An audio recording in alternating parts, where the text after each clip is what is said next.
La caméra. Oui, c'est ça.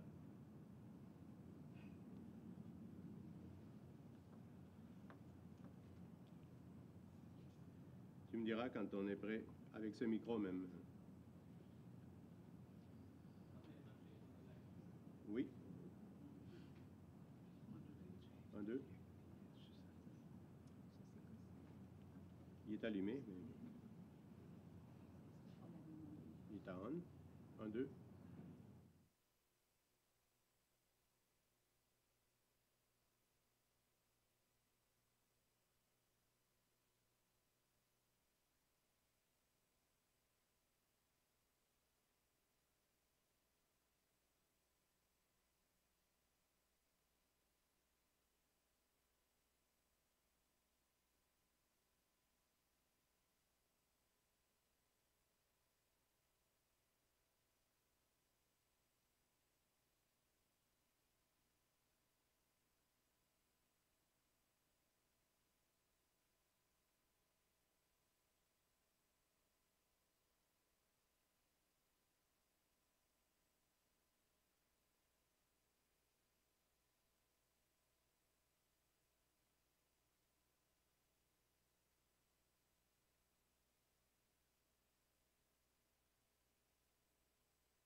Tout, oui. 1, 2. 1, 2. Tu m'entends? Oui, allô? Non. On n'entend pas fort dans la salle? Non. 1, 2, 3. Peut-être en espagnol. 1, 2. Non plus. En grec. 1, 2.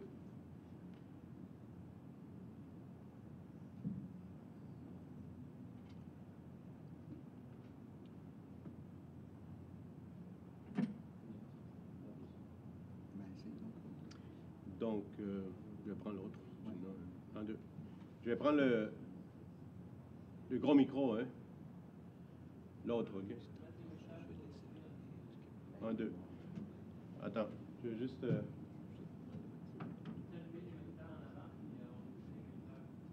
Oui, sauf que... sur YouTube, c'est correct, ça? Est-ce que ça sort? Et puis le moniteur, qu'est-ce que je fais? Mais on n'a pas besoin de micro pour la salle, on est tout proche, puis il n'y a pas... OK, on n'a pas besoin de micro sur la salle, donc si ça sort sur YouTube, c'est correct. C'est bon? Mais je vais quand même prendre le micro. Oui, parce que sinon, sur YouTube, ils ne vont pas nous entendre. Tu me dis quand on est en ligne... Ah, OK. Donc, on met la caméra, s'il te plaît. Bonjour à tous, frères et sœurs, qui vous êtes présents aujourd'hui, le 26 novembre. 26 novembre 2022. Et puis, on salue aussi les gens qui sont en ligne. Je sais qu'il y en a plusieurs en ligne, à Montréal, même en France. Donc, vous êtes tous la bienvenue. Puis, merci d'être là. On remercie le Seigneur pour ça. Puis, aujourd'hui, dans ces journées spéciales de la présentation, le lancement du livre, l'introduction à la théologie, à la nouvelle théologie de la Nouvelle Alliance, de notre frère René Fray. Donc, peut-être on va dédier cette introduction, cet événement dans les mains du Seigneur. Merci Seigneur pour ce temps que tu nous permets de pouvoir faire ce lancement, Seigneur. Merci pour le temps que tu as permis à mon frère René, à Sharon aussi pour ce travail ardu, Seigneur. Puis nous sommes là pour, Père, présenter ce livre-là, Seigneur, faire le lancement. Nous te prions que ce livre-là puisse, Seigneur, servir pour l'édification de ton Église, Seigneur, et la francophonie aussi. Nous te prions tous en nom de Jésus. Amen. Amen. Donc, bienvenue à tous. Et mon nom, c'est Ronald Onderman. Et je suis vraiment privilégié de pouvoir diriger ce lancement du livre. Mon frère ici, René Fray, à ma gauche, pasteur. On est ici à l'église baptiste évangélique des Rosemont à Montréal. Il a été pasteur ici pendant 35 ans. il est suisse, il est arrivé à l'âge de 8 ans, son père étant aussi il est venu pour implanter l'église ici à Montréal, c'est ça, dans les années 56. Donc, 35 ans dans cette église à Rosemont, et il est à la retraite, mais il n'est pas vraiment à la retraite. Il fait aussi une implantation, une église en Anjou, pas loin d'ici, à Montréal, Montréal-Est en réalité, avec Sharon qui est là, avec lui, et son épouse.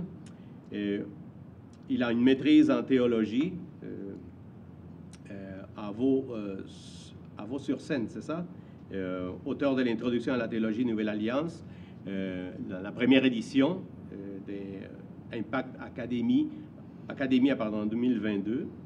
C'est ça, non? 2021? C'est quand? La première édition? C'était 2019. 2019. Autopublié. Autopublié. Mais là, aujourd'hui, une nouvelle édition de ce livre-là, mon frère il va avoir le temps de pouvoir nous partager. Voilà, merci pour l'image. Donc, on a aussi Daniel et Christine Bernier. Daniel, pasteur de l'église évangélique de Victoriaville, avec son épouse Christine, responsable aussi des éditions Nouvelle Alliance. Ils vont avoir un temps aussi pour nous parler de deux autres livres qui ont traduit en français. Richard Chouinard, pasteur ici de l'église de Rosemont, depuis l'année 2013, c'est ça. C'est lui qui a pris la relève après M. Frey. Donc, aussi, il a un bac en théologie. Il fait une maîtrise en Sembec? En théologie. En théologie. Puis moi-même, Ronald Onderman aussi, que je travaille ici à l'église aussi. Je suis pasteur ici à l'église avec Richard. J'ai aussi fait mes études à Sembec, un bac en théologie. Et je travaille sur la maîtrise de soi. Je n'ai pas encore de maîtrise. Donc, peut-être plus loin. Mais donc, nous sommes vraiment bénis d'être ici, là. Puis, j'aimerais vous dire que pour ceux qui sont sur Internet et sur place aussi, le lien YouTube, sur le lien YouTube, il va sortir tantôt un lien pour l'adresse, parce qu'on va poser après des questions à notre frère René. L'adresse est email, c'est question, vous le voyez à l'écran, @églisederosemont.ca, mais vous allez pouvoir poser des questions plus tard.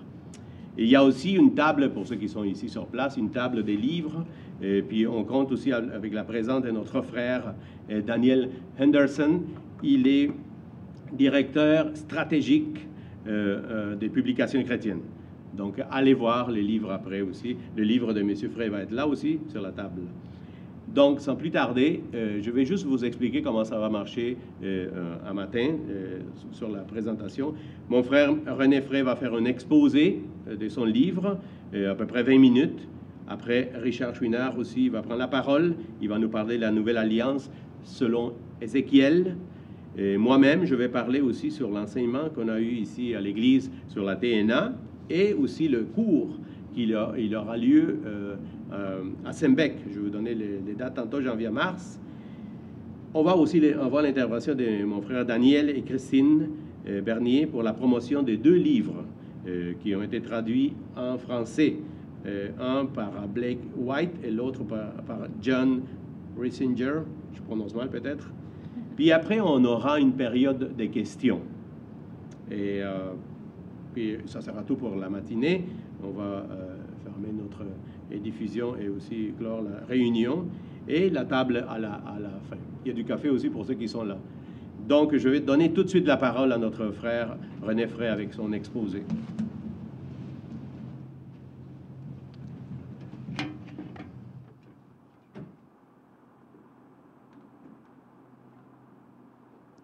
Merci Ronald.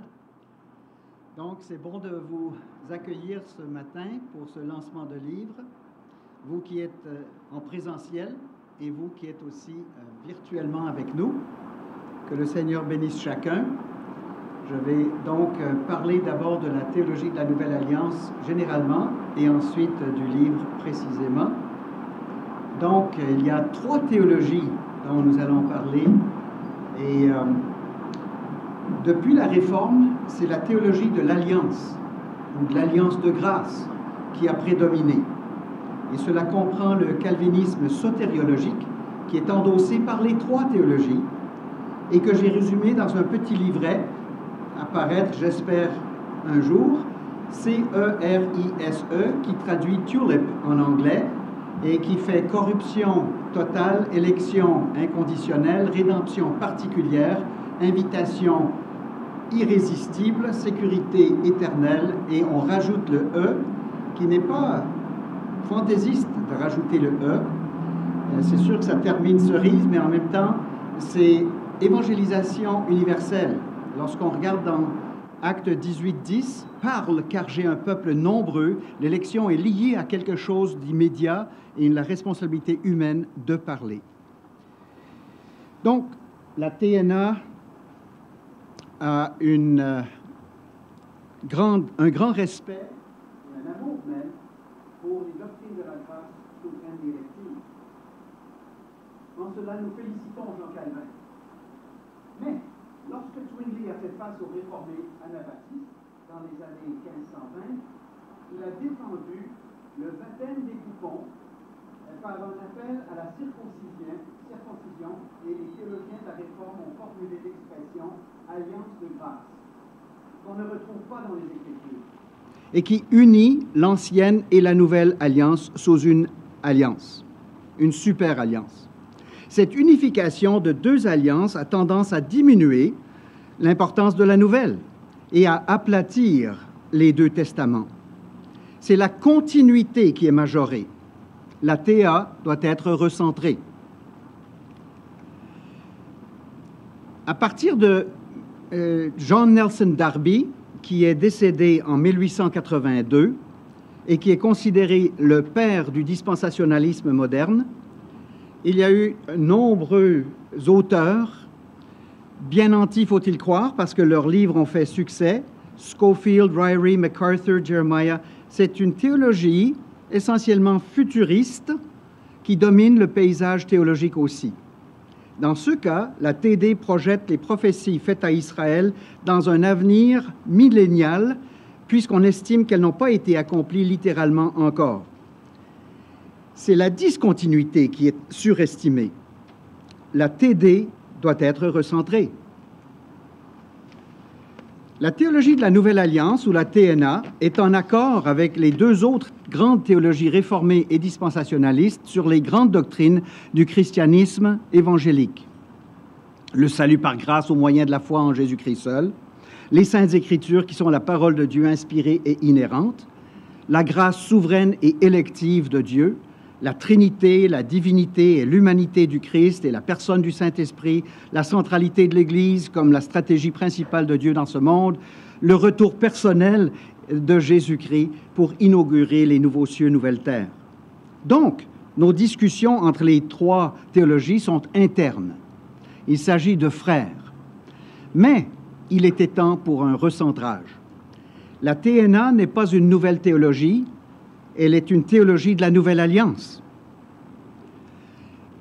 Elle est christocentrique, ce qui veut dire qu'elle cherche à faire ressortir tous les filons bibliques, Ancien et Nouveau Testament, concernant la personne et l'œuvre de Jésus-Christ. Elle n'est donc pas fédocentrique, fédus latin veut dire alliance, donc elle n'est pas centrée sur les alliances, ni sur les dispensations, donc elle n'est pas israélocentrique. La TNA croit que l'Ancien et le Nouveau Testament ont un centre, et c'est Jésus-Christ. Hébreux 1. Après avoir autrefois à plusieurs reprises et de plusieurs manières parlé à nos pères par les prophètes, Dieu, dans ces derniers temps, nous a parlé par le Fils. Ça concerne le Nouveau Testament. Luc 24, 27. Et commençant par Moïse, les psaumes et tous les prophètes, Jésus leur expliqua dans toutes les Écritures ce qui le concernait. Elle se veut aussi radicalement fondée sur le principe sola scriptura. Toutes les trois théologies le veulent, mais croyons-nous que la théologie de la Nouvelle Alliance fait un effort de plus. Ça veut dire qu'on laisse de côté la théologie catholique jusqu'au Moyen Âge, mais ça veut aussi dire qu'on laisse de côté la confession de foi Westminster. Il y a de bonnes choses. On laisse de côté la confession de foi baptiste de 1689. Il y a de bonnes choses. on laisse de côté les notes de Darby, Scofield, MacArthur et Jeremiah, il y a de bonnes choses. Puis on veut être sola scriptura quand on fonde nos doctrines. La TNA, Théologie de la Nouvelle Alliance, est aussi dans le courant de l'histoire. L'histoire de l'Église a des antécédents chez les pères des premiers siècles, qui sont très bien répertoriés ici, une dizaine de pères de l'Église, les anabaptistes du 16e, les baptistes particuliers anglais du 17e, avant de ressurgir dans les années 70 aux États-Unis.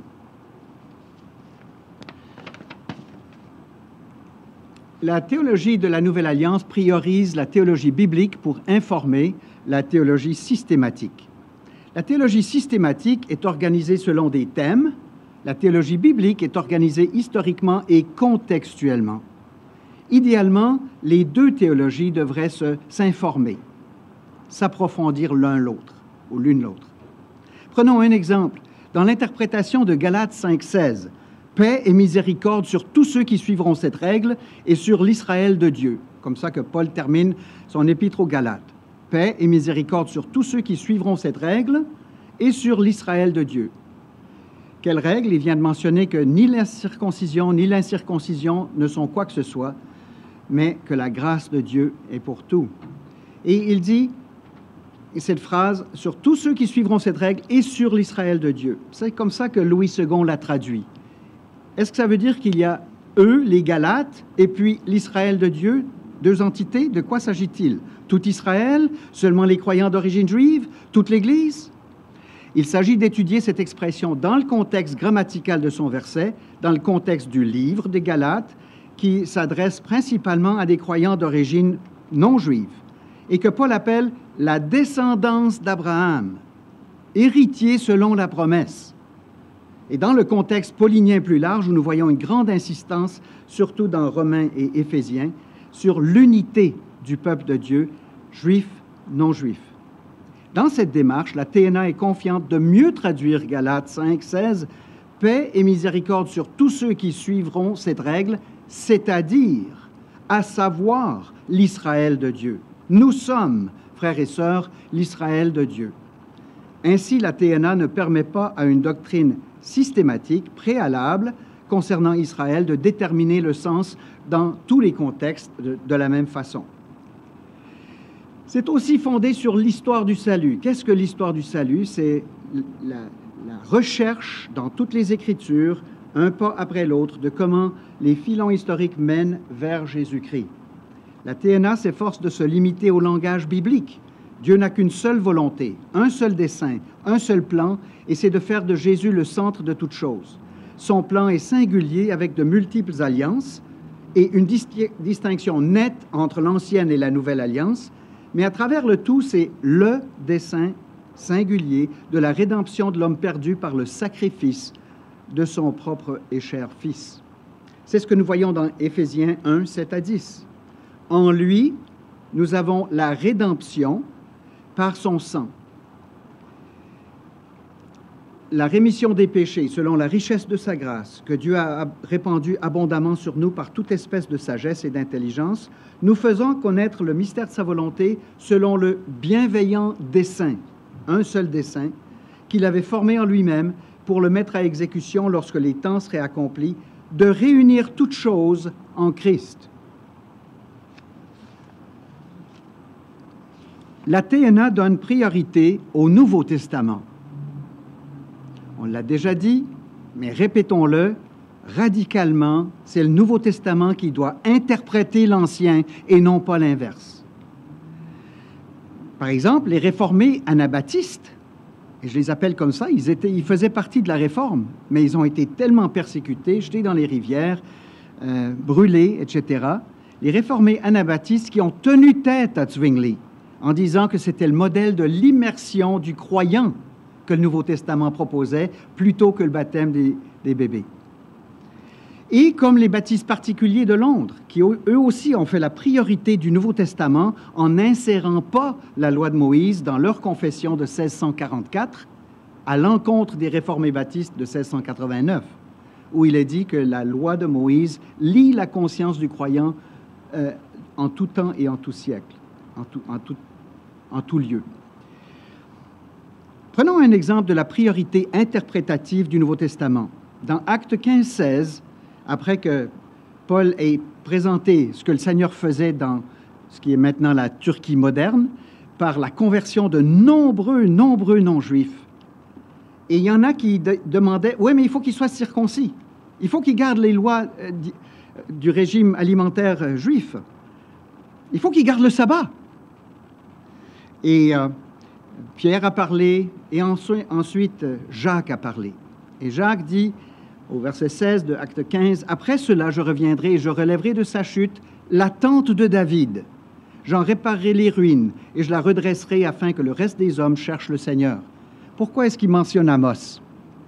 Parce qu'il voit dans la conversion de ces non-juifs l'accomplissement de cette prophétie d'Amos. Comment est-ce qu'il fait de la théologie de la Nouvelle Alliance? Il interprète par la sagesse du Saint-Esprit une promesse qu'on aurait pu prendre littéralement et que la TD reporte à la fin des temps, le relèvement de la chute de David. Mais ici, c'est mentionné comme étant manifesté dans la conversion de non-juifs du temps de Paul, Pierre et Jacques. Donc, la TD qui renvoie cette prophétie au dernier temps ont besoin, je pense, d'un correctif. La TNA met en valeur la typologie. Ces choses étaient typologiques, c'était des images, des symboles, des préfigurations de la Nouvelle Alliance, et elle met en valeur l'accomplissement, surtout dans la première venue de Jésus-Christ. Parfois dans la deuxième, mais c'est plus rare. La théologie de la Nouvelle Alliance a 3 principes d'interprétation fondamentaux. Il y en a toute une dizaine dans le livre, mais j'en prends 3. Et c'est basé sur la priorité du Nouveau Testament par rapport à l'Ancien. La discontinuité et la continuité et la transformation. J'appelle ça DCT. Discontinuité, continuité, transformation. Quand on va dans le laboratoire interprétatif de comment l'Ancien passe au Nouveau, on voit les 3 opérations. On voit la discontinuité. Par exemple, dans Hébreux 8. En effet, si la première alliance avait été sans défaut, il n'aurait pas été question de la remplacer par une seconde. Remplacer. Il cite Jérémie 31. « Je ferai avec Juda une alliance nouvelle. » Et à la fin de ce passage, en disant une alliance nouvelle, il a déclaré la première ancienne. Or, ce qui est ancien, qui a vieilli, est près de disparaître. On parle donc de discontinuité. Dans Matthieu 27, 51, vous savez bien, le voile du temple est déchiré. Discontinuité. Mais la TNA croit aussi à la continuité. En même temps, pas dans chaque passage la même chose, mais quand on prend l'ensemble, on voit des vestiges des 3 opérations, ou pas des vestiges, mais plutôt des indices.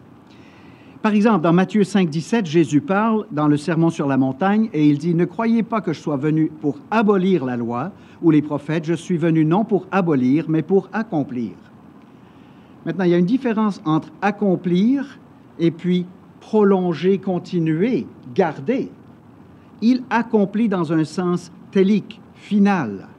Il est l'accomplissement de tous les prophètes et de toute la loi de l'Ancien Testament.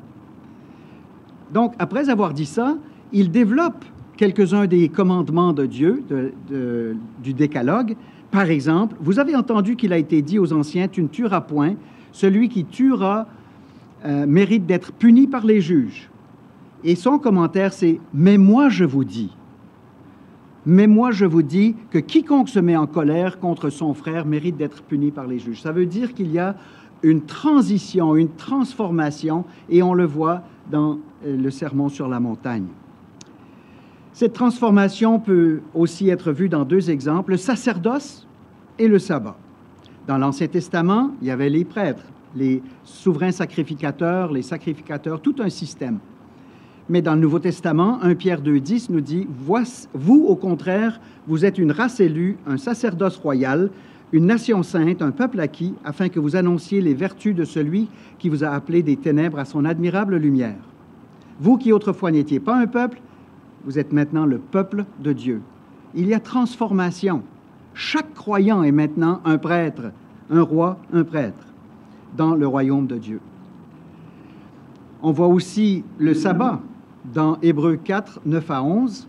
Il y a donc un repos de sabbat réservé au peuple de Dieu. Qu'est-ce que c'est ce sabbat-là? Est-ce qu'il faut le répéter de nos jours?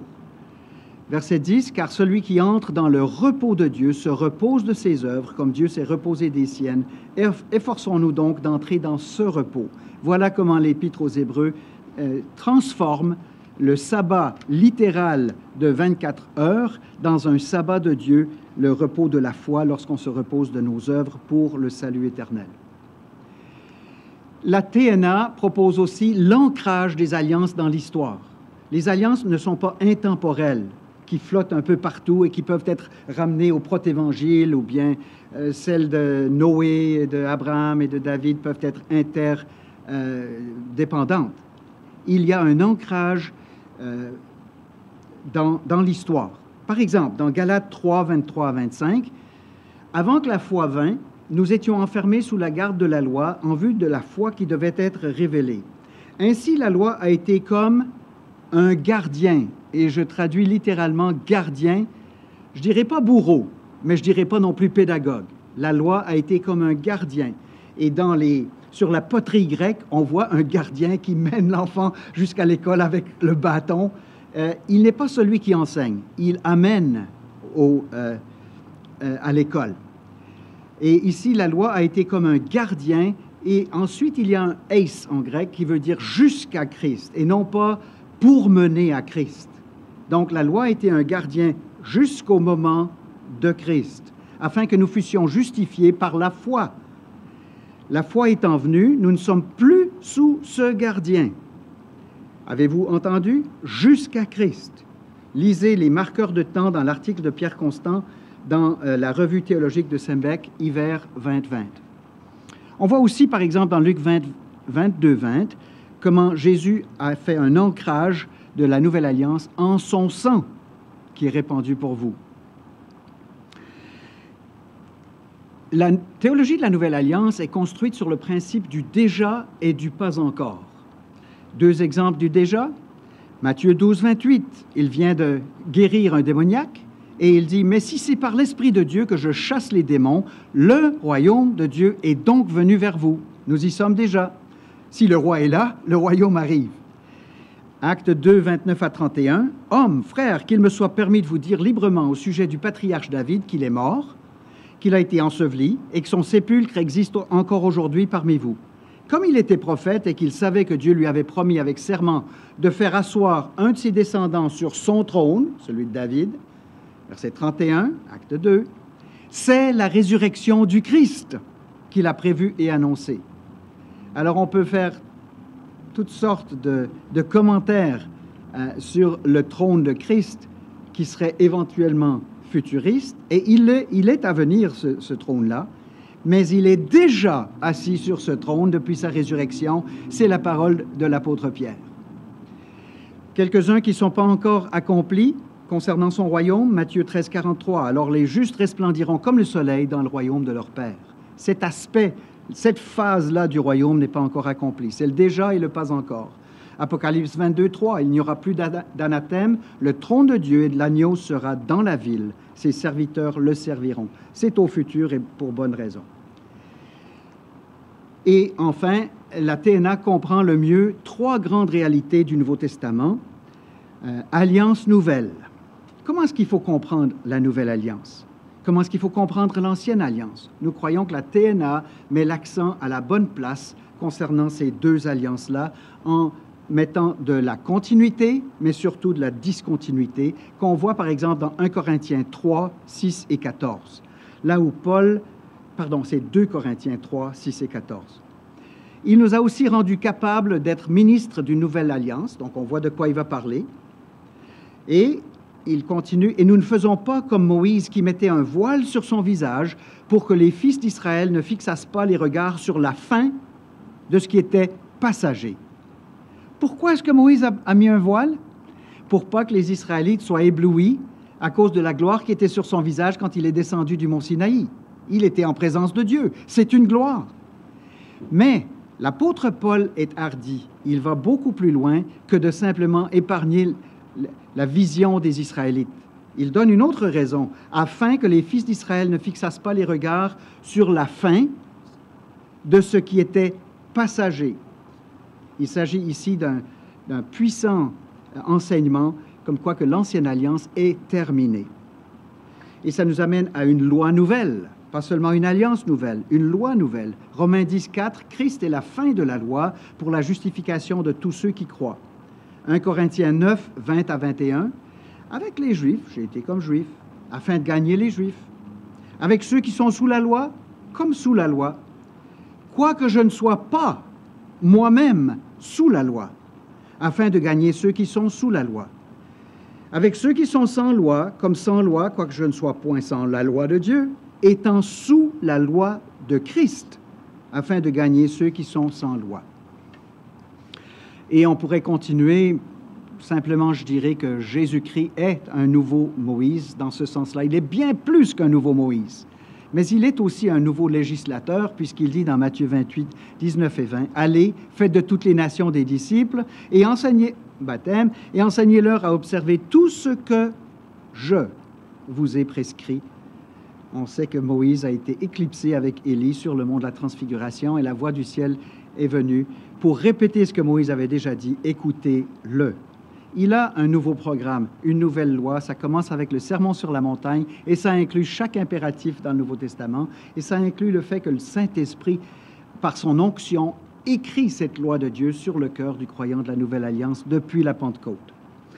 Le nouveau peuple de Dieu, bien sûr, Matthieu 16, « Je bâtirai mon Église ». Et Jésus dit, « J'ai encore d'autres brebis qui ne sont pas de cette bergerie. Celles-là, il faut que je les amène, elles entendront ma voix et il y aura un seul troupeau. » L'apôtre Paul parle dans Romains 11, 24, « Un seul olivier ». Et dans Éphésiens 2, « Un seul homme nouveau ». Donc, ce nouveau peuple est le peuple de Dieu et inclut l'élection des deux entités, les Juifs qui se convertissent à Christ, leur Messie, et des non-Juifs qui se convertissent à Christ, leur nouveau sauveur. Maintenant, voici comment j'ai développé rapidement le livre. On commence par la démonstration que le choix de l'une ou l'autre de ces théologies entraîne des conséquences concrètes importantes. Par exemple, ceux qui adhèrent à la théologie de l'Alliance pratiquent le pédobaptisme. Si on est réformé baptiste, on dit qu'il faut garder le sabbat. Parmi ceux qui adoptent la théologie dispensationaliste, un bon nombre sont prêts à soutenir politiquement et souvent financièrement l'État d'Israël, car pour la plupart, ils entrevoient deux peuples distincts de Dieu. La deuxième partie du livre retrace les témoignages historiques des 4 périodes où la théologie de la Nouvelle Alliance a eu des expressions certaines. Les pères de l'Église des premiers siècles, les frères suisses anabaptistes du XVIe siècle, les baptistes particuliers anglais du XVIIe et l'émergence du mouvement moderne à partir des années 70.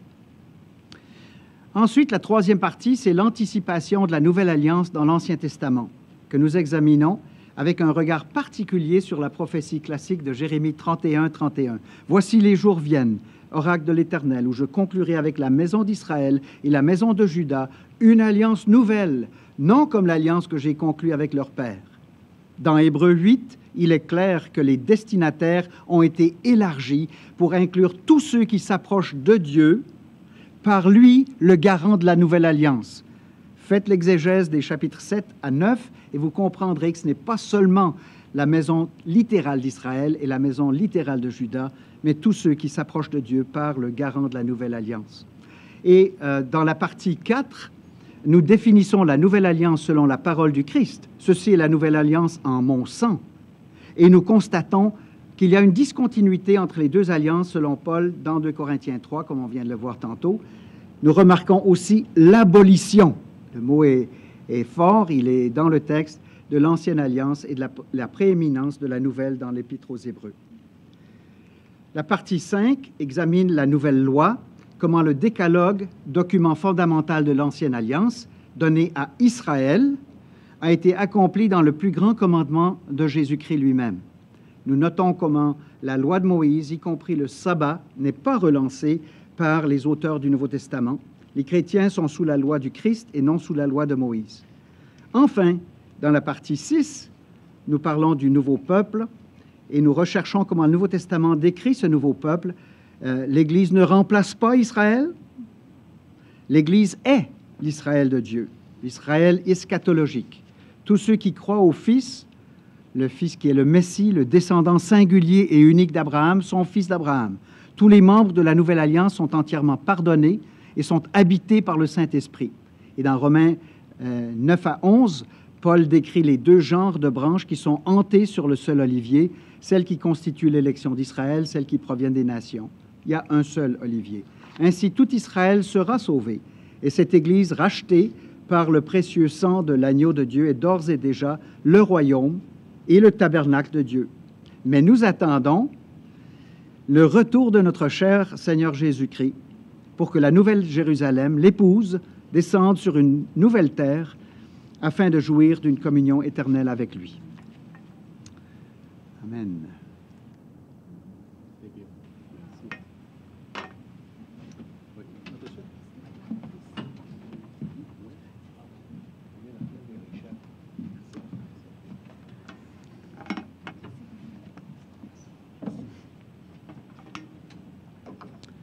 Alors, brièvement, je voulais juste vous partager notre... vous l'avez deviné, on est émerveillé par le concept de la Nouvelle Alliance.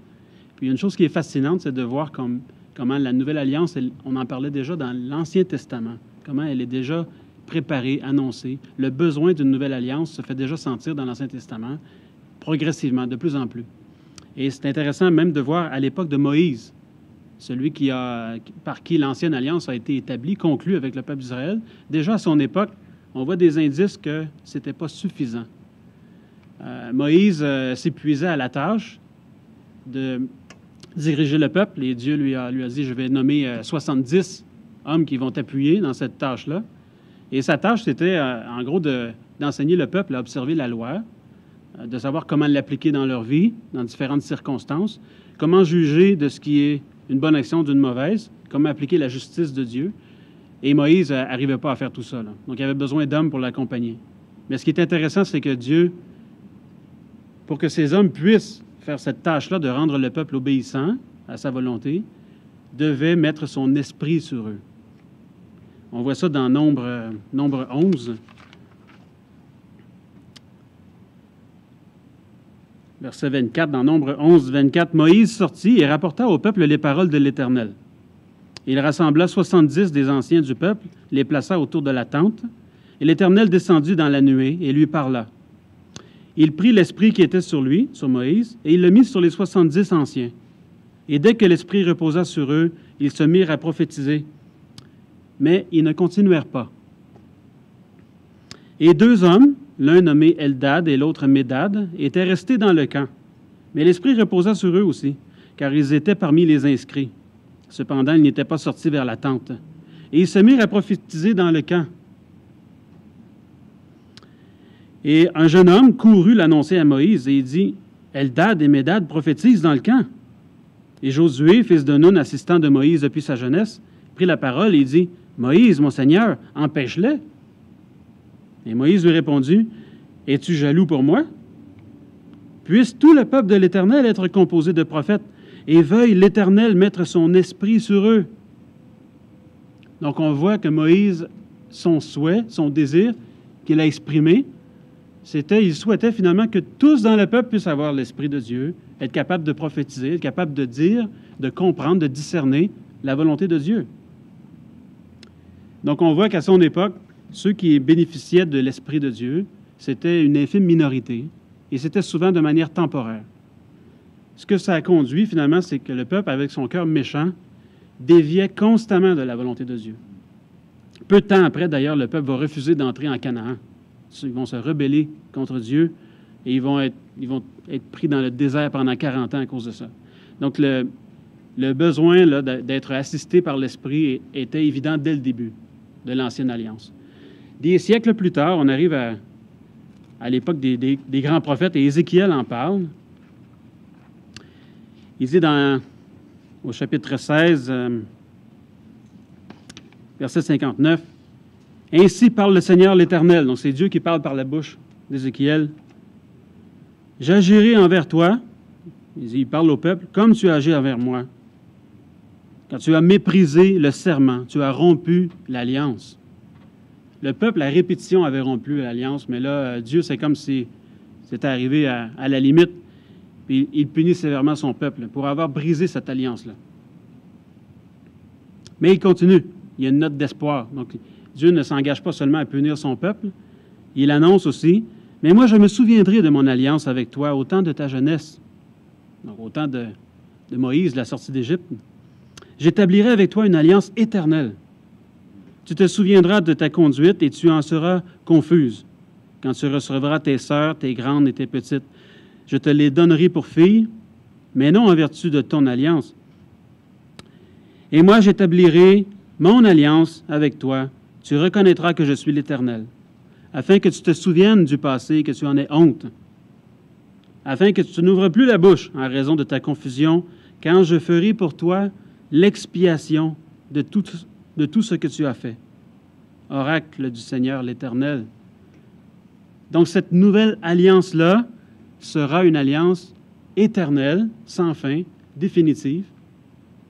Et au cœur même de cette alliance-là, on verra le pardon des péchés, l'expiation. Donc, Dieu va faire en sorte que lorsque cette alliance sera établie, donc il parle ici au futur, lorsque cette alliance sera établie, les péchés du peuple seront effacés. Le peuple sera confus, repentant. Et leurs péchés seront payés. En parlant toujours de cette action future que Dieu va faire, il dit au chapitre 11, « Je leur donnerai un même cœur. Je mettrai en vous un esprit nouveau. J'ôterai de leur chair le cœur de pierre. Je leur donnerai un cœur de chair. » Donc finalement, ils vont arrêter d'avoir un cœur endurci. « Afin qu'ils suivent mes prescriptions, qu'ils observent et pratiquent mes ordonnances. Ils seront mon peuple et je serai leur Dieu. » Donc l'Esprit, finalement, va reposer sur tous les membres du peuple pour les rendre obéissants. Ce ne sera pas seulement quelques-uns qui vont bénéficier d'avoir l'Esprit sur eux pour être capables d'enseigner aux autres. Tous, avec l'Esprit, vont pouvoir avoir un cœur transformé, rendu capable d'obéir à Dieu et de lui être agréable. Donc à l'époque d'Ézéchiel, c'était encore dans l'attente d'un accomplissement futur. On lit aussi au chapitre 34 d'Ézéchiel, verset 23. « J'établirai sur eux un seul berger qui les fera paître, mon serviteur David. Il le fera paître, il sera leur berger. » Donc, ils vont tous suivre un seul conducteur, ils seront unis. Et même unis au berger. « Et moi, l'Éternel, je serai leur Dieu, et mon serviteur David sera prince au milieu d'eux. Moi, l'Éternel, j'ai parlé. Je conclurai avec eux une alliance de paix. Je ferai disparaître du pays les animaux sauvages. Ils habiteront en sécurité, même dans le désert. Et ils dormiront même au milieu des forêts. » Donc, des images pour montrer la paix que Dieu va accorder à son peuple, qui seront dirigés par ce berger, qui sera lui-même présent au sein de son peuple. Une paix qui accorde une grande sécurité, une assurance, même au milieu du danger. Ce sont tous des caractéristiques de la nouvelle alliance qui était annoncée. On lit au chapitre 37 aussi d'Ézéchiel, toujours, verset 26. « Je conclurai avec eux une alliance de paix. Et cette alliance sera une alliance éternelle. » Donc, l'alliance de paix qui est annoncée, l'alliance éternelle, c'est la même.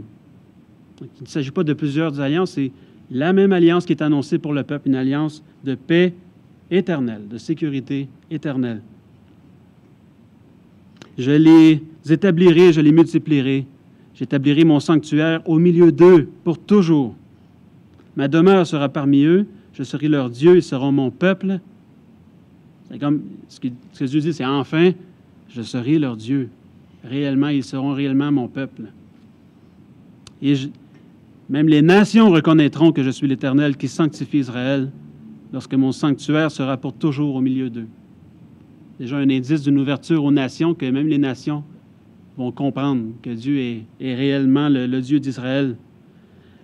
À la venue de Jésus, on comprend que c'est plus que comprendre. Les nations vont même être greffées, ajoutées à ce peuple. Mais déjà, on voit un indice d'une ouverture vers les nations. Mais globalement, si on regarde toutes les caractéristiques de cette nouvelle alliance qui est annoncée par Ézéchiel, on voit au centre l'œuvre du Saint-Esprit. C'est ce qui revient.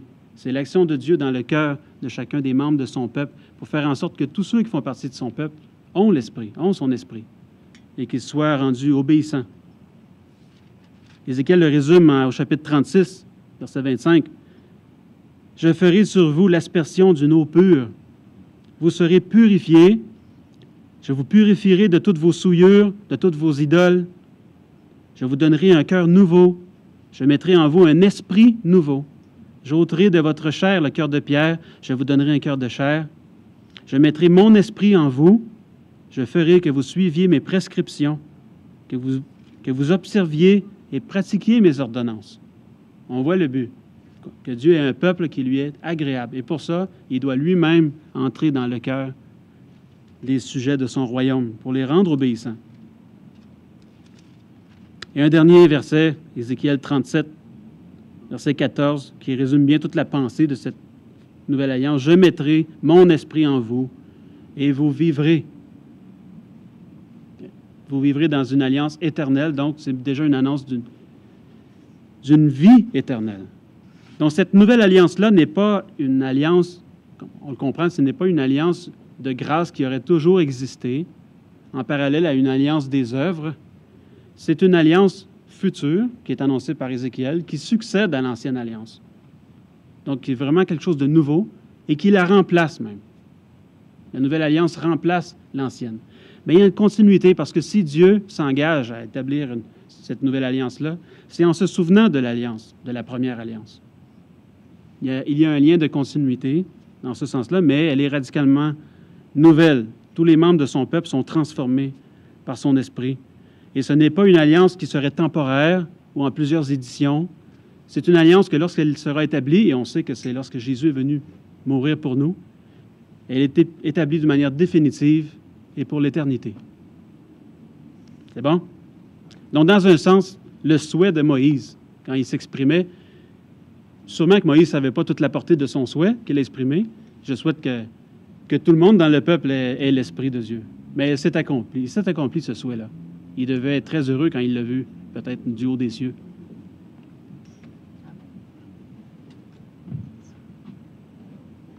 Merci, M. Frey, pour votre exposé, et Richard aussi pour cette explication Ézéchiel. Moi, je ne prendrai pas longtemps, mais juste vous rappeler que vous pouvez poser des questions pour ceux qui sont en ligne, questions, pas de S, @égliseerosmond.ca, et vous allez pouvoir ici, sur place, poser des questions tantôt au micro, si vous voulez. Et désolé pour les problèmes techniques qu'on a eu au début de la présentation. Donc, là, je pense que ça marche bien maintenant. Moi, je suis ici pour parler plutôt du cours du TNA. On a quand même récemment fait un cours ici, donné un cours à 9 h du matin, après qu'on est sorti de la COVID. On a commencé à donner des cours un peu ici et là à l'église le matin. Donc, on a commencé ici à donner, c'était un cours plus magistral. D'ailleurs, si vous voulez voir la façon comment on a donné ce cours-là de la TNA, vous pouvez aller voir, c'est dans notre site web, mais on a fait ça dans 8 leçons, inspiré beaucoup du livre de M. Frey, 640 pages, je crois. Et donc, on a un peu fait ce résumé-là en 8 leçons. Et on a fait une introduction, un survol historique aussi. M. Frey a parlé un peu de l'histoire, l'annonce de la nouvelle alliance aussi, l'établissement de la nouvelle alliance, la loi de la nouvelle alliance, le nouveau peuple de la nouvelle alliance, les événements étant de la fin, puis après on a fait une synthèse. Donc pourquoi donc enseigner la TNA dans nos églises, si vous voulez le faire aussi d'ailleurs? Si vous achetez le livre, vous allez avoir beaucoup d'informations là-dessus, vous allez pouvoir donner un cours dans votre église. Mais c'est ce qu'on encourage ici, dans l'évangélisation, quand on fait l'évangélisation, on encourage le nouveau chrétien à lire la parole de Dieu, est exposé à la vérité biblique. Et puis on les encourage vraiment à lire toute la Bible. Parce que quand on présente l'Évangile, on lui dit que c'est vraiment l'histoire du salut. Et je pense qu'un nouveau chrétien, il doit comprendre toute l'ampleur de l'histoire et commencer de la Genèse jusqu'à l'Apocalypse et voir tout l'ensemble. Et c'est vraiment ce qu'on encourage. Et c'est vraiment que ça ressort d'une lecture de toute la Bible de façon chronologique, qu'on peut voir vraiment ces vérités. Je pense que tout le monde peut se rendre compte de ça et tirer des conclusions. Et donc, c'est pour ça que la TNA encourage ça. Une façon plus naturelle d'interpréter la Bible. Ça répond à des questions, par exemple, qu'est-ce qu'on fait avec la loi de l'Ancien Testament? Quelqu'un qui a lu toute la Bible, il dit, ben, dans l'Ancien Testament, il y a la loi. Maintenant, Jésus parle dans Matthieu 5 à 7. Qu'est-ce qu'on fait avec la loi? Ou Paul, des fois, donc ça répond à des questions de la sorte, comme les promesses aussi. Les promesses faites à Abraham, puis après les promesses faites à David, y a-t-il un lien? Ou quand Jésus mentionne qui accomplit ce qui a été écrit dans l'Ancien Testament même, il témoigne de moi, dit Jésus. Ça nous parle aussi de ce nouveau peuple, le seul peuple de Dieu, le retour de Jésus, le jugement, le jour du jugement, une seule nouvelle alliance qui remplace l'ancienne. Quelqu'un qui lit l'Épître aux Hébreux peut se rendre compte tout de suite dès que vraiment la nouvelle remplace l'ancienne. L'Épître aux Hébreux, quand on lit ça. Mais c'est une bonne occasion, frères et sœurs, c'est une bonne occasion de pouvoir découvrir les richesses, vraiment croître dans notre connaissance de notre Dieu, ce plan merveilleux qu'il y a eu pour nous sauver.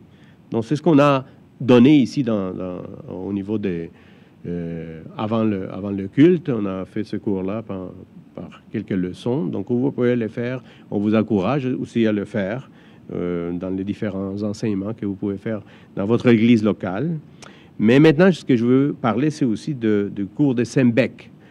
Sembec va donner ce cours-là de la théologie de la Nouvelle Alliance, la TNA, le séminaire baptiste évangélique du Québec. Donc, il va voir cinq enseignants. Ça va être de janvier jusqu'à mars, pendant quelques samedis. Donc, vous pouvez aller voir les informations. D'ailleurs, on a mis dans la description de cette diffusion sur YouTube, on a mis l'adresse pour que vous puissiez aller vous inscrire si vous voulez déjà, et le lien pour s'inscrire directement à Saint-Bec pour ce cours-là. On a aussi mis le lien pour l'adresse pour les questions que vous allez poser après. Puis il y a aussi, j'ai mis l'adresse de M. Fray, si vous voulez lui poser une question personnelle. J'ai mis son courriel là, vous pouvez aller consulter ça. Donc, en ce qui concerne ce cours-là, c'est de janvier au mois de mars, et à tous les samedis. Ce cours va être donné par qui, vous pensez? Par René Fray, par Matt Murray aussi. Il va y avoir plusieurs enseignants, Richard Chouinard, et Pierre Constant, et Stephen Wellum aussi, qui va avoir le premier cours aussi, un frère qui a écrit plusieurs livres aussi, donc il va être là, donc 5 enseignants, du 28 février au 11 mars, ici, à l'Église baptiste évangélique de Rosemont. Ça va être sur place ici. Donc, les inscriptions, ils disent qu'ils ferment, selon l'information de Sembec, ça ferme le 26 janvier. Donc, dépêchez-vous si vous voulez vous inscrire, parce que le cours commence le 28 janvier. J'imagine qu'il y a des lectures à faire. Donc, si vous êtes intéressé, allez voir le site de Sembec pour vous informer et pour vous inscrire surtout. Donc, maintenant, je vais laisser la parole à mes deux frères, Daniel et Christine Bernier, qui vont nous parler, entre autres, des 2 livres et aussi la maison d'édition Nouvelle Alliance. À moins que vous voulez le faire sur place.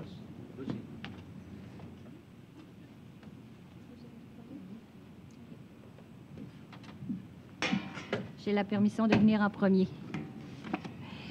Bonjour à vous tous. Ceux qui ont bravé ici le sommeil du samedi matin, merci de votre présence. On m'a demandé de venir vous présenter un livre qui a beaucoup précisé ma position sur le sabbat du croyant, écrit par M. John Resinger. Au début de ma vie chrétienne, quand j'ai commencé à lire la parole de Dieu d'une manière assidue, j'ai vu le mot sabbat que je ne connaissais pas, ça ne faisait pas partie de mon vocabulaire. Et je me suis posé des questions. Par exemple, qu'est-ce que le sabbat? Qu'est-ce que le sabbat pour un chrétien, pour un croyant? Est-ce qu'on est tenu de célébrer le sabbat en tant que croyant aujourd'hui? Si oui, comment? Quel jour? Sinon, pourquoi pas? Alors, le sujet est resté longtemps nébuleux dans ma vision, ma façon de concevoir les choses, jusqu'à ce que je lise le sabbat du croyant en anglais. Et j'ai trouvé tellement bon et éclairant que j'ai choisi de le traduire en français pour en faire profiter la communauté chrétienne francophone.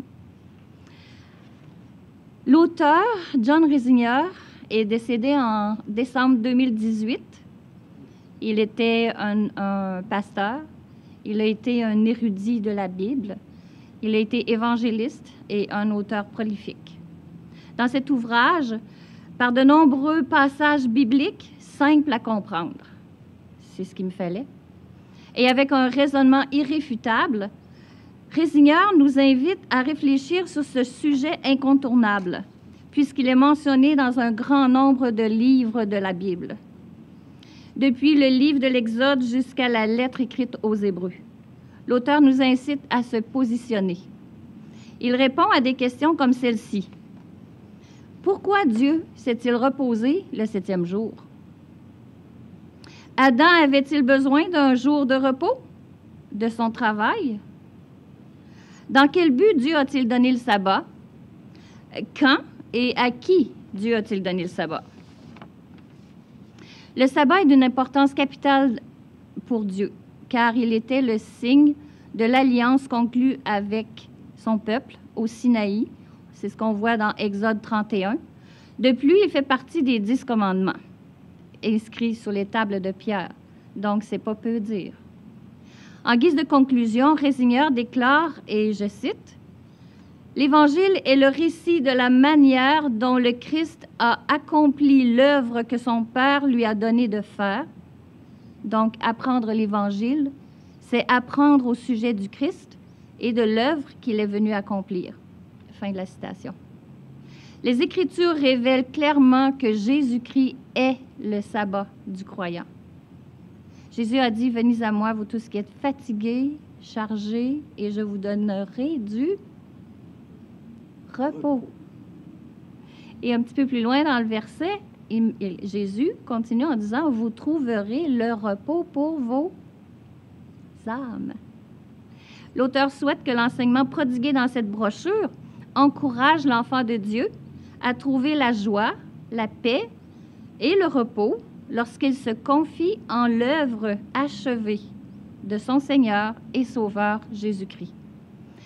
Hébreux 4 déclare, et c'est probablement le verset qui m'a le plus touché par rapport à tout l'enseignement qui était donné sur le sabbat, « Pour nous qui avons cru, nous entrons dans le repos. » Nous avons cru et nous sommes donc dans le repos. Pour terminer, j'aimerais vous lire en partie le dernier paragraphe du livre de M. Resinger et qui dit « Si votre théologie du sabbat ne vous a jamais fait passer du 7e jour de la semaine au jour du salut, ni ne vous a fait sortir d'Exode 20 pour vous amener au pied de la croix, alors vous ne comprenez pas correctement le sabbat. Jésus-Christ est lui-même le sabbat et la prédication biblique de ce sabbat mène toujours à la croix et à la joie de l'assurance du salut. » De toute évidence, ce petit livre est un bijou pour toute personne qui désire avoir une idée précise sur le sabbat. Il se vend ici à 8 $ et le livre que Daniel va vous présenter est à 10 $ pour vous aujourd'hui. Merci. Oh, oui, c'est vrai. Dieu voulant, cet été, Vous pourrez surveiller. Probablement que nous aurons terminé la traduction du livre de M. Résigneur aussi, qui s'intitule « The Four Seeds of Abraham », les 4 postérités ou descendances d'Abraham.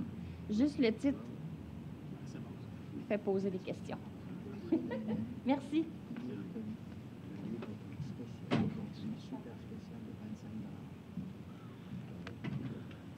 Alors, ces livres seront publiés par les publications de la Nouvelle Alliance. Surveillez ça. Une petite correction quant à ma position dans l'Église de Victoriaville. Je ne suis pas le pasteur de l'Église baptiste évangélique de Victoriaville. Je suis un des membres du conseil. Et on n'a pas de pasteur présentement, donc j'aimerais profiter de l'occasion pour vous encourager à prier pour notre Église afin que Dieu suscite un ouvrier, un pasteur dans notre Église. C'est un besoin qu'on a et ce sera un sujet de prière que vous pourrez mettre devant Dieu. Alors, on retrouve chez les évangéliques différents courants théologiques. En lien avec l'eschatologie, il y a 2 points de vue où se retrouvent la plupart de nos églises. Il y a le dispensationalisme avec ses différentes nuances. Pour ceux qui adhèrent à ce point de vue, il y a entre autres une distinction entre le peuple d'Israël et l'Église dans le plan de Dieu. Il y a aussi l'amillénarisme qui, malheureusement, est souvent mal interprété. Je ne suis pas ici pour débattre des 2 points, juste nous mettre au fait que ces 2 positions-là sont assez présentes dans nos églises. En lien avec le salut, eh bien, les 2 grands courants que l'on retrouve dans notre milieu baptiste évangélique sont l'arménianisme et le calvinisme, qu'on peut aussi mettre sous le chapeau de la théologie de l'Alliance. Si votre compréhension du plan de Dieu correspond à l'un ou à l'autre de ces camps, dispensationalisme, amillénarisme, arménianisme, calvinisme, allianciste ou réformé baptiste, j'aimerais que vous considériez un 3e point de vue qui met en évidence le fait qu'il y a un seul et unique dessein divin centré sur le Seigneur Jésus-Christ. C'est ce qu'on appelle la continuité. Cependant, il y a aussi discontinuité, entre autres en ce qui concerne les alliances et la loi. C'est ce que Blake White explique dans cette courte introduction à la théologie de la Nouvelle Alliance. Alors, si vous, tantôt, notre frère René vous a présenté son livre, vous n'aurez pas de difficulté à comprendre que celui-ci se lit beaucoup plus rapidement, il est moins complet, mais il est quand même un petit bijou. D'ailleurs, c'est ce que René a donné comme critique de ce livre. Pour ceux qui ne seraient pas familiers avec la théologie de la Nouvelle Alliance, ce livre vous plonge dans l'essentiel de cette avenue théologique. Soit dit en passant, il est aussi un beau tremplin vers le livre de René. Donc, vous commencez avec lui, là, vous faites les ailes, puis après ça, là, vous pouvez rentrer dans le livre de René. Les sujets traités dans ce livre-ci, j'aimerais bien quand même vous donner, parce qu'il y a 7 chapitres. Dans un premier temps, Blake White nous parle qu'il y a un seul et unique dessein divin centré sur la personne du Seigneur Jésus-Christ. Un seul et unique dessein divin qui est centré sur la personne du Seigneur Jésus-Christ. Dans le 2e chapitre, l'Ancien Testament devrait être interprété par le Nouveau Testament. On se rend compte que très souvent, les gens interprètent le Nouveau Testament par l'Ancien Testament. on devrait faire le contraire. On devrait interpréter l'Ancien Testament à la lumière du Nouveau Testament. L'Ancienne Alliance, le 3e chapitre, est temporaire selon le dessein de Dieu.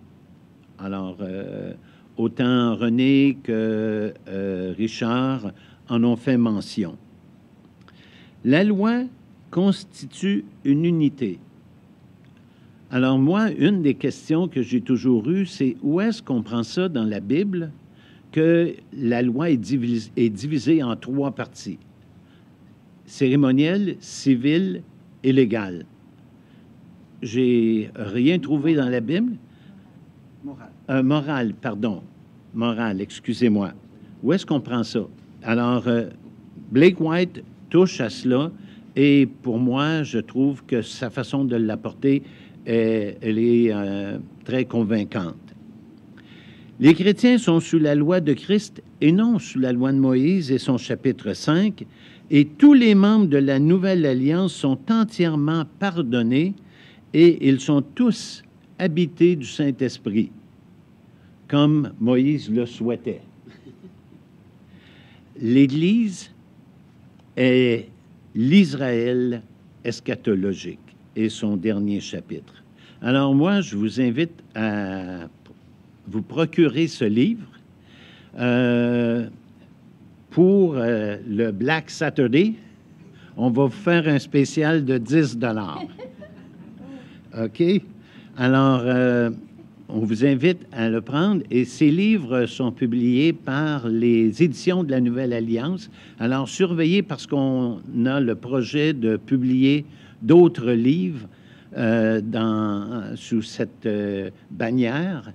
Et notre objectif est vraiment d'amener cette 3e voie à être de plus en plus connue par les chrétiens de nos églises parce que c'est vraiment une voie qui glorifie le Seigneur Jésus-Christ et qui nous permet de voir dans la parole de Dieu des perles, des trésors qu'on n'aurait pas vus nécessairement autrement. Alors, je vous invite à vous procurer les 2 livres, à vous procurer le livre de René aussi, bien entendu. Et s'il y a des questions, bien là, je pense qu'on est rendu à cette période-là. Merci beaucoup de votre attention. Merci Daniel et Christine pour cette intervention. Et donc, on est rendu presque à la fin de la présentation. Mais comme j'avais dit, il y aura une période de questions. Et comme mon frère a dit aussi le samedi fou, aujourd'hui aussi, mon frère René vient me dire que le livre va être au prix de 25 $ aujourd'hui, c'est ça? Un prix spécial, comme on dit en espagnol, pour mettre un peu l'emphase sur le mot spécial. Donc, 25 $. Et ceux qui sont en ligne, vous pouvez aussi, vous avez l'adresse de mon frère René, vous pouvez commander en ligne aussi si vous voulez. Il va faire en sorte que vous puissiez recevoir ces livres. Donc, aujourd'hui seulement, c'est 25 $, puis les 2 autres aussi, vous pouvez le faire. Donc, on est rendu maintenant aux périodes des questions. Est-ce que, je ne sais pas si on a eu des questions sur cette courriel qu'on a affiché ou si quelqu'un ici, dans la salle, avez-vous une question par rapport à la théologie de la Nouvelle Alliance? Vous pouvez vous approcher du micro et la poser, s'il vous plaît. Ne soyez pas gênés. Mon frère René, il veut répondre à des questions.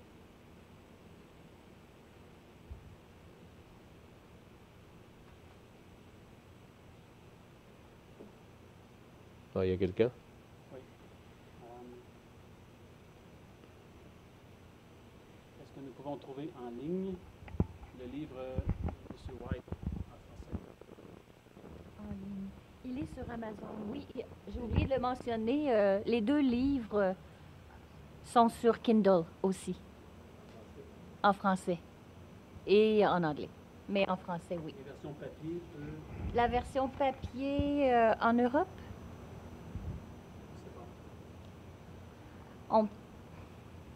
Présentement, on n'a pas de librairie qui ont les livres sur place. C'est à l'étude. C'est à l'étude, on espère en avoir. Si je comprends bien, on peut faire la demande. On peut faire la demande par... Oui, tout à fait. Et en passant, le livre ici est aussi mis par Publication chrétienne en vente sur Kindle. En bas de $10. Bon, quelqu'un a déjà brisé la glace ici sur le web. Quelqu'un ici, sur place, il voudrait poser une question? Ce sont tous des experts, vous avez tout compris. Donc, on va vous poser des questions, là. Oui, allez-y.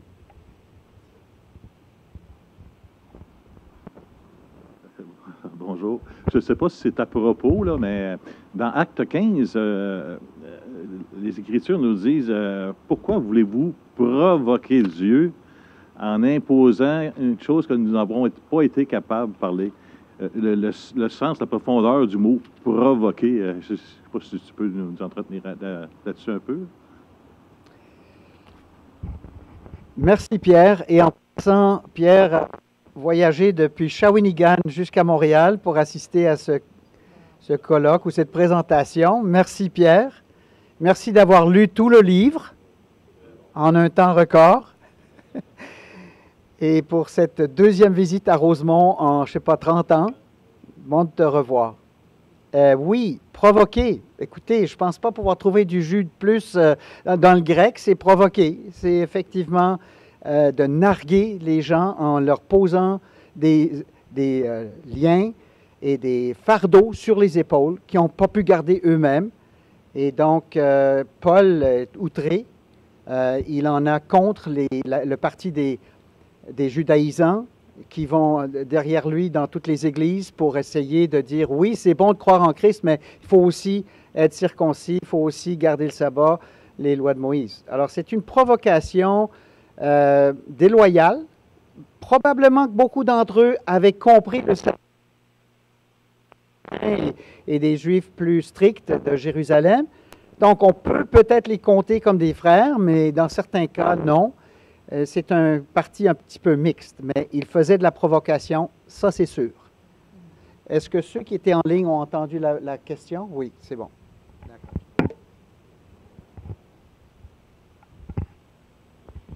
À moins qu'il y ait d'autres... Y a-t-il d'autres questions? Oui, André?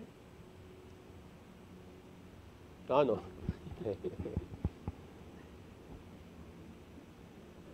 Donc, c'est correct pour tout le monde? Et on n'a pas eu d'autres... Non. Bon, ben merci, frères et sœurs, d'être ici. Merci pour ceux qui ont entendu ici sur YouTube aussi. Donc, de toute façon, pour ceux qui ne l'ont pas vu à l'heure, peut-être c'est un peu tard en France, ils soupent, je ne sais pas, mais ils vont pouvoir le revoir parce qu'il va rester sur notre site web, dans notre ligne YouTube de l'Église de Rosemont. Donc, je vais clore cette...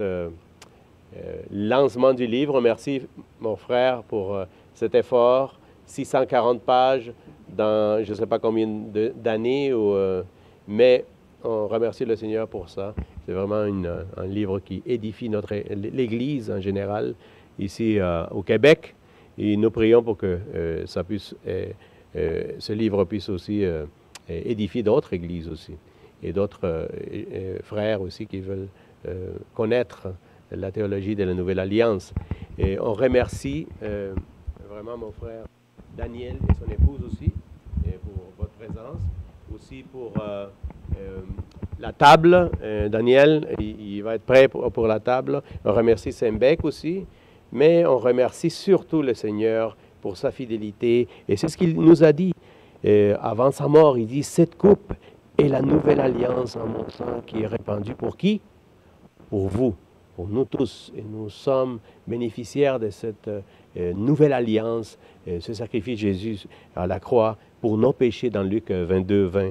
Et donc, on vraiment remercie le Seigneur pour ça. Et j'aimerais qu'on puisse finir en une prière. Je vais demander à Richard de pouvoir clore la réunion.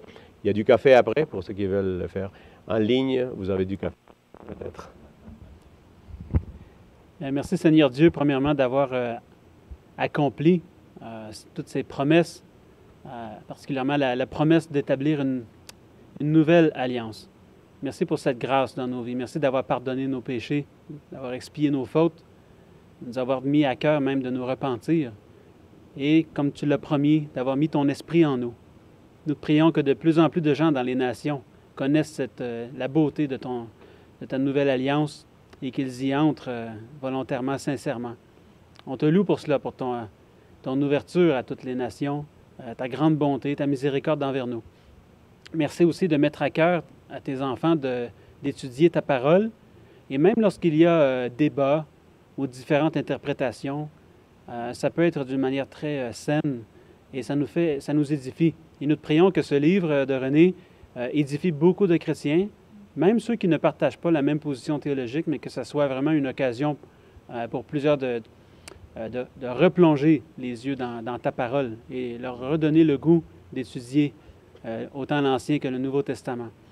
Bénis ce lancement et bénis le fruit de ce travail. Nous te remercions aussi pour ce temps que nous avons pu passer ensemble aujourd'hui. Au nom de Jésus. Amen. Puis-je avoir un dernier mot? Oui,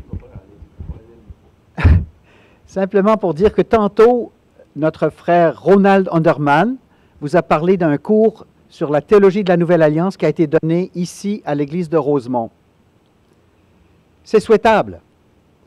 Il peut aussi y avoir un cours sur le dispensationalisme. C'est souhaitable aussi. Dans une même Église, il peut y avoir un cours sur l'Alliance réformée. Pas de problème. D'ailleurs, le beau-père de Ronald a déjà donné un cours sur le dispensationalisme ici même. Un certain temps dans mon ministère, j'étais un peu fermé à d'autres positions. Le Seigneur m'a corrigé. Nous sommes vraiment dans le corps de Christ où il y a différentes positions, différents points de vue. Gloire à Dieu pour la diversité, que les discussions se fassent selon l'amour, l'humilité et l'unité. Donc, j'encourage les églises qui nous regardent ou qui sont représentées ici à ne pas être pris sur une seule position. Chacun doit avoir une pleine conviction en lui-même, mais marchons dans l'unité du corps de Christ. Merci. Merci. Merci, mon frère. Bon après-midi à tous.